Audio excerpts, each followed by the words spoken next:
প্রথম অধ্যায় অতীত স্মরণ থেকে আমরা যে প্রশ্নটিকে সর্বাধিক গুরুত্ব দিয়ে পড়ব সেটি হচ্ছে জনশ্রুতি।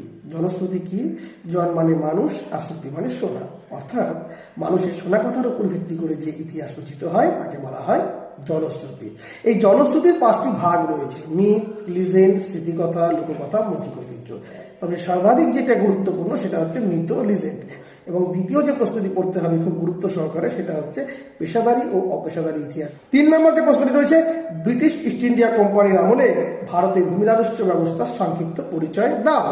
তো ভূমি রাজস্ব বন্দোবস্ত কতগুলো ছিল? 1 সালা বন্দোবস্ত ছিল, 5 সালা বন্দোবস্ত ছিল, 10 সালা বন্দোবস্ত ছিল, যা পরবর্তীতে চিরস্থায়ী বন্দোবস্ত চলে যায়। এটা বাংলায় হয়েছিল, তাই চিরস্থায়ী বন্দোবস্তকে একটু ভালো করে দেখে নিবে।